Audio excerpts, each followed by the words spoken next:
The recent approval of a new financial venture marks a step forward in Indigenous economic reconciliation. It's called Cedar Leaf Capital, and it's the first Indigenous-led, Indigenous-owned investment dealer in Canada. An investment dealer basically helps institutional clients, like companies and governments, to raise capital through buying and selling things like stocks or bonds, among other financial instruments. And how big of a deal is it to have an Indigenous-led, Indigenous-owned investment dealer in Canada? It is unprecedented. That's Mindy Wight, CEO of Nch'ǩay Development Corporation, one of the 3 majority shareholders in Cedar Leaf. The involvement of Indigenous communities in these economic opportunities drive greater benefit, not only back to the communities themselves, but into industry. Mindy is our guest today, along with Cedar Leaf CEO Clint Davis. It's big, it's disruptive. It represents Indigenous ownership in an industry where there's none. Clint is Inuit from Nunatsiavut in Labrador and has over 20 years' experience in financial markets. We're just a part of that step towards empowerment and economic reconciliation in support of Indigenous communities across the country. Clint and Mindy will tell our Mina Ligaya all about this historic new venture and its unique ownership structure, how it may change access to capital for Indigenous communities, what it means for economic reconciliation in the finance industry, and much more. I'm Stephen Maurice, and this is Perspectives.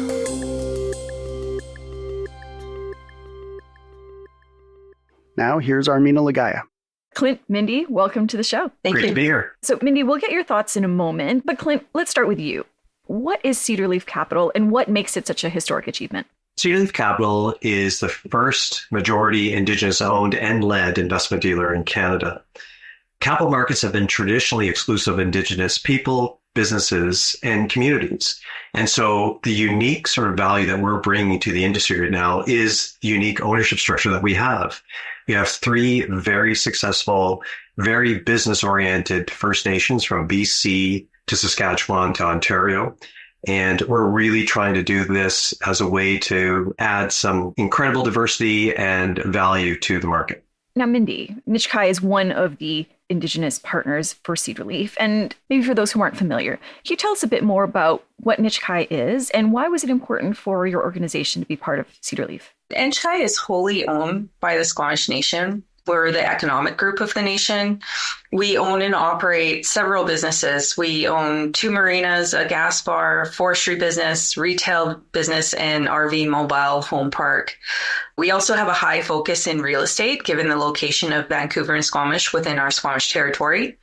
But Cedar Leaf presented to us an opportunity to participate in the capital markets. And as Clint had mentioned, it's traditionally been underrepresented for Indigenous groups to participate. So this is something that we found very interesting and important and actually lends into diversification of our investment portfolio. Mm-hmm. Maybe we can take one more step back to the beginning. Clint, how did Cedar Leaf come together? So initially, there was an inquiry from a client by Scotiabank. Scotiabank, as well as this client, issues bonds in the United States, raises capital in the U.S. Mm-hmm. And as a part of that activity, they actually utilize investment dealers that represent diversity and equity and inclusion. And so these are very unique investment dealers from an ownership perspective. And so the inquiry from the client said, does anything like this exist in Canada? If so, are they Indigenous? Because if they are, we would give some serious consideration to doing that. Scotiabank did a bit of a deep dive, realized quickly that something like this didn't exist, brought it up to senior executives and said, I think we should do this as a way to really add value to the market. Mm-hmm. And they supported it wholeheartedly. And so this is how we kind of came about. It was actually a pull from the market as opposed to Scotiabank coming up with it on its own. And when did you join the organization? And what was your first thought when you heard about what was in the works? I joined the organization a little over a year ago. And I've worked for over a decade in financial services and in banking. And I thought that this is sort of the next step in the continuum of Indigenous people being involved in capital markets and finance. So we started with First Nations Bank of Canada, and we've moved to venture capital funds. We had the Indigenous Prosperity Fund and so on. And so I think this is just the next step where we actually have Indigenous ownership all along the spectrum of finance. Mindy, what about you? What was your first thought when you heard about Cedar Leaf? I found it really interesting, the proposition. I received the opportunity to speak with Clint early on, and having an Indigenous CEO at the helm was unique. The proposition of the business itself, being in capital markets, for us was unique, but it also fit our perspective of being values-based, Indigenous-led, and really, in a sense, changing or influencing the behavior of the market in this space. We found it very interesting. It's unique, and it fits our need for equity participation as well. Maybe I'll come back to you, Clint. What do you think sets Cedar Leaf apart? What is it bringing that's a little bit different than what's already on the market? You said that this is the first in Canada, but in practice, what can it do on a day-to-day basis that others can't offer? So first and foremost, what we're going to be doing is we're going to be focusing on debt capital markets. Mm-hmm. We're going to be providing a service, fee-based oriented service, whereby it isn't going to cost any more than what you see with other investment dealers. The difference, though, the value add that we bring, first and foremost, is our ownership. And so, as I said, we have majority owned, 70% owned by 3 First Nations in Canada. We all have a strong board where you have Mindy as well as 2 other representatives bring that lived experience as well as their deep technical expertise to the table to guide that strategy moving forward. And we're committed to having more and more Indigenous people working at the firm.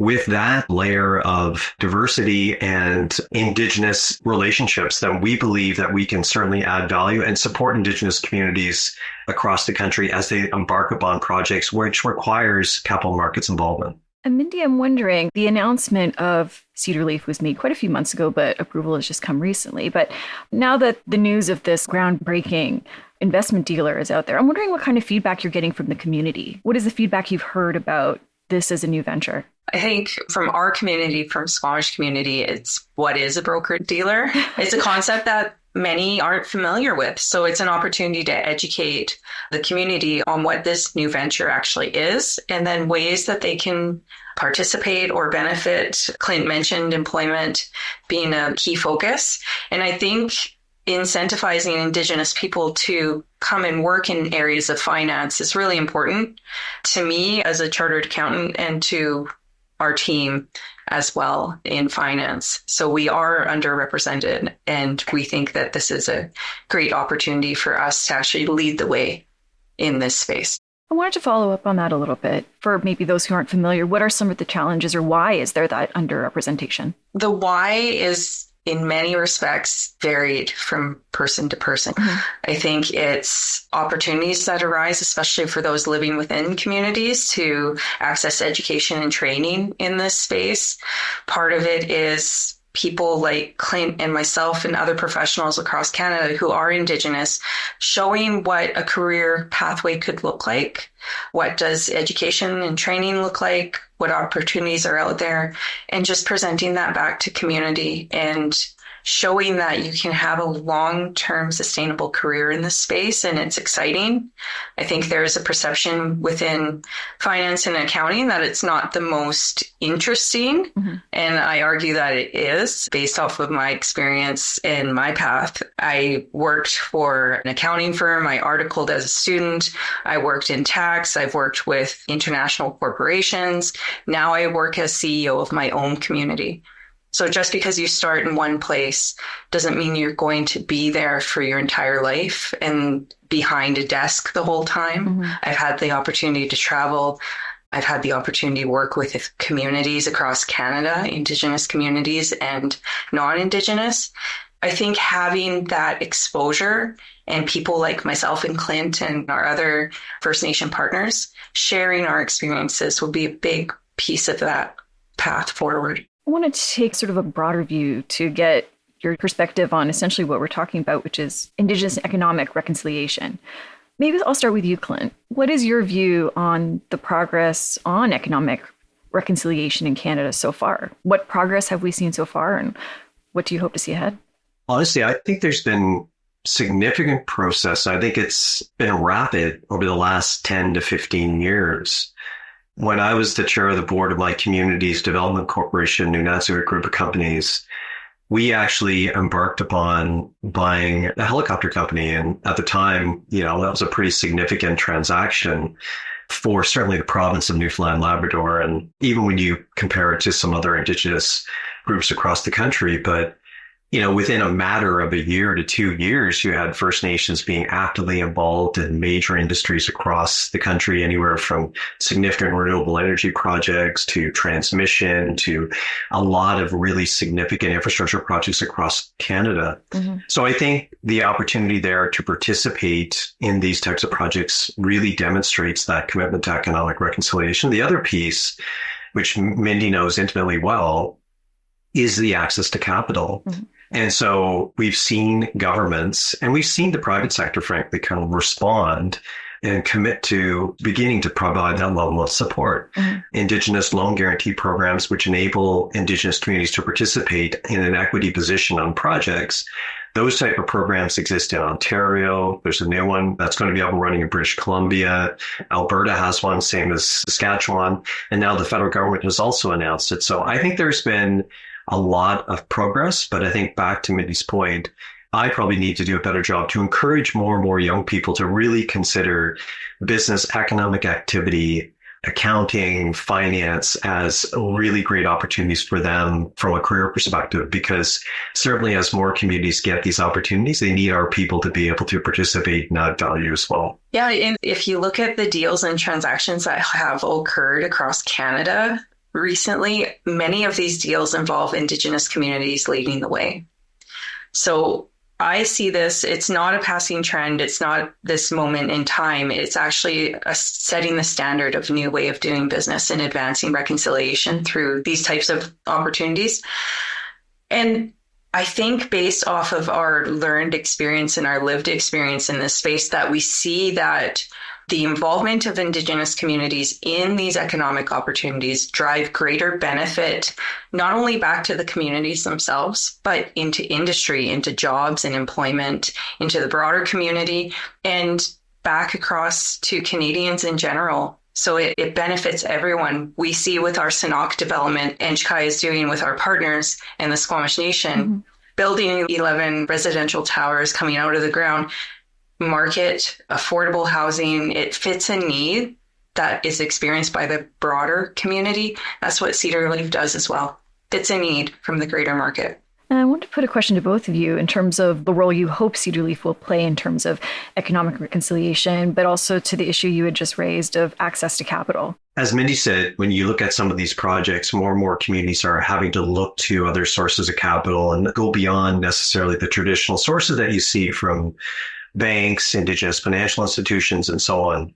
These projects are quite sizable, and in some instances, they'll require the issuance of debt on the open market in order to pay for those capital costs. And as a result, inevitably, you will see Indigenous partners as a part of this. That's where the initial stages of Cedar Leaf are going to be focused on debt capital markets, but we also see a role for us when it's appropriate and where it makes business sense on the capital advisory support. Mm-hmm. I absolutely agree with Clint.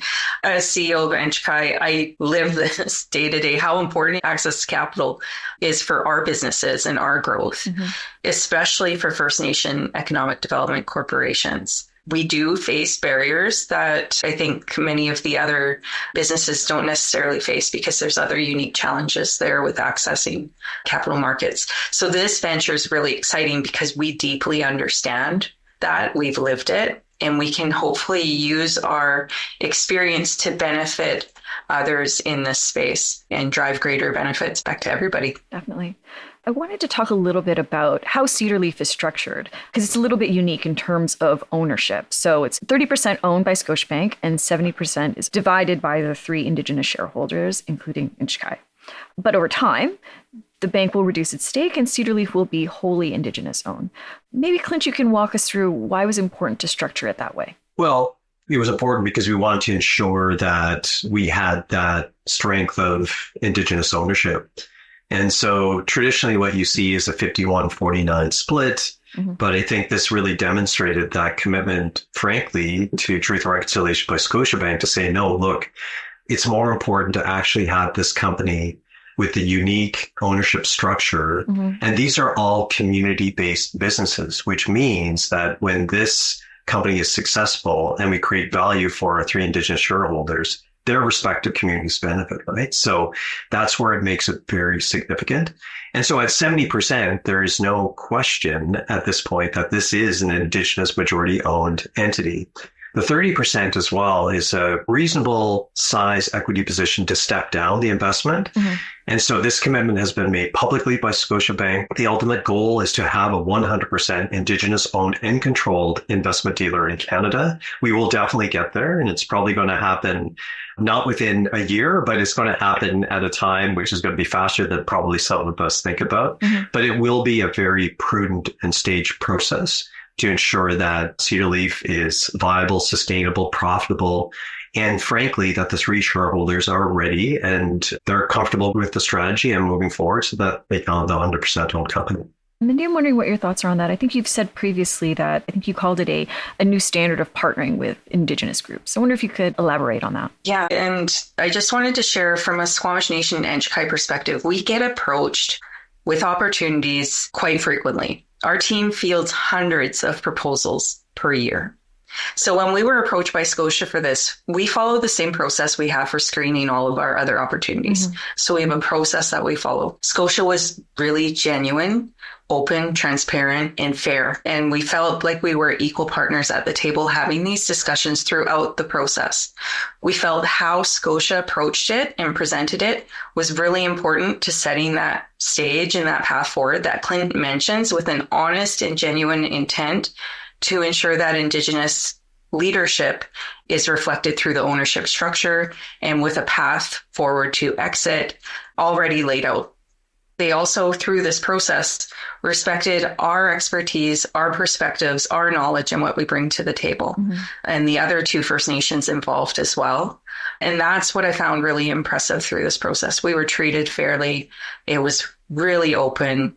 And that is what really sets the new standard. All of our experiences are not always this way. So I did want to share that. It is not always this way. But this is what my expectation is now when partners come up to us with their proposals. And Clint, I wonder if you could weigh in on the decision to select these three Indigenous partners. What was that process like? How did you select Nch'ǩay, Nedhe, and the Chippewas of Rama First Nation? So probably not necessarily us selecting them, and they also selected us, right? So, I mean, it certainly was this two-way process. Yeah. In order to identify solid Indigenous owners and partners, we wanted to ensure that Scotiabank itself had a good, long-standing relationship with those potential partners. Mm-hmm. So Scotiabank is not sort of new to the Indigenous market. They've been in the market for a number of years, and they've done a great job under the leadership of John Davey and now Dana Martin, which is fantastic. And so those relationships with communities have existed for quite some time. So we wanted to see, to Mindy's point, we had to kind of first and foremost, explain what is an investment dealer. And so it's a new concept to many Indigenous communities. Mm-hmm. It's something where it required a little bit of education for everyone involved, including myself. So we had to start with those communities where there was a strong relationship to begin with. Those communities that identified were the ones that had a really strong business track record, mm-hmm. that they had financial capital, and most importantly, that the representatives from those either businesses or communities had strong leadership, business leadership, and strong business acumen. And so when you look at the individuals who will be representing the Indigenous shareholders, you know, Mindy, who's a CA, CPA, former partner in the area of tax with a major accounting firm. Another individual is also a CPA fellow. And then the third individual is a recognized business leader who currently serves as a director on a major publicly traded company, right? So absolutely exceptional individuals in their own right. And that's who we wanted to identify as partners for the company. So now that Cedar Leaf has received regulatory approval, I wanted to get your thoughts on what's next, both what's next in the short term, but what you also hope to see in the longer term. So maybe I'll start with you, Mindy. What do you hope to see from Cedar Leaf in the first year and maybe the next 5 years or longer term? My hope, and that's why I think we've got the right CEO at the table in Clint, is that we start creating that vision. We start bringing life to this business, attracting our first placements, and really setting the stage to create a bright future that I think we all believe in. to entice Indigenous employees to come work for us, to incentivize the right client relationships to come forward and really start putting those pieces together. I think Clint, under his leadership, we are well positioned to be successful. Our next 5 years will be really exciting. So hopefully Mindy's going to be on the compensation committee for the board. So we'll see how that goes. She is my new boss. Anyway. Okay. So Clint, what does the next year look like for you? My focus will be sort of threefold. A relationship with the board that can be very comfortable in terms of how we're approaching our business model, how we're actually building the profile of Cedar Leaf in the market.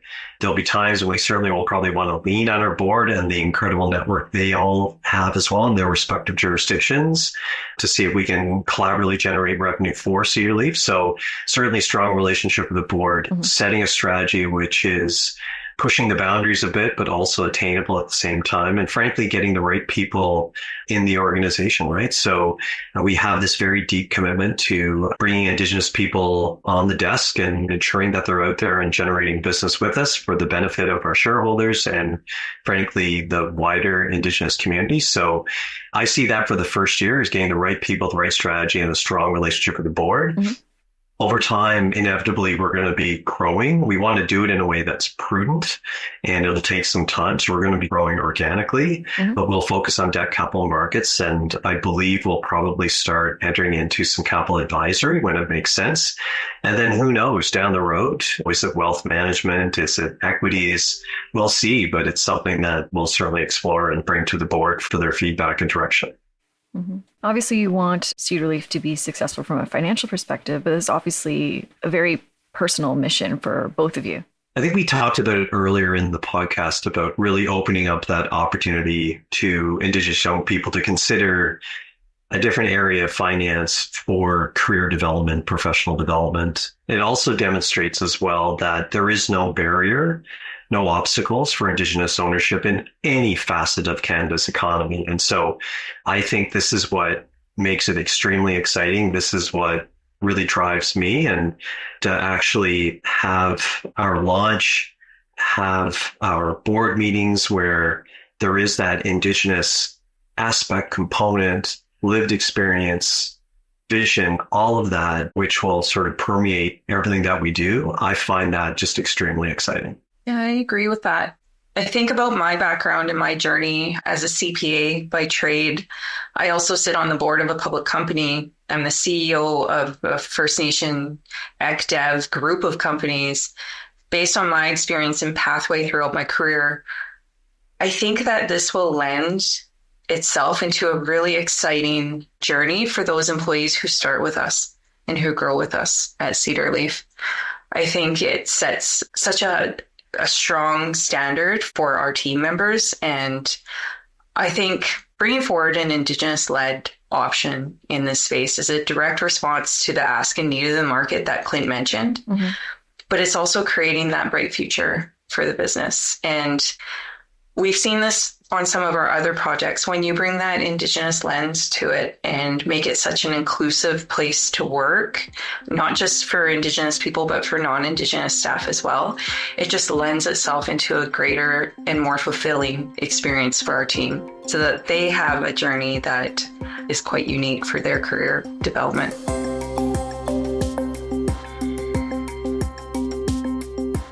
I've been speaking with Clint Davis, CEO of Cedar Leaf Capital, Inc., as well as Mindy Wight, CEO of Nch'ǩay Development Corporation. The Perspectives podcast is made by me, Armina Lagaya, Stephen Maurice, and our producer, Andrew Norton.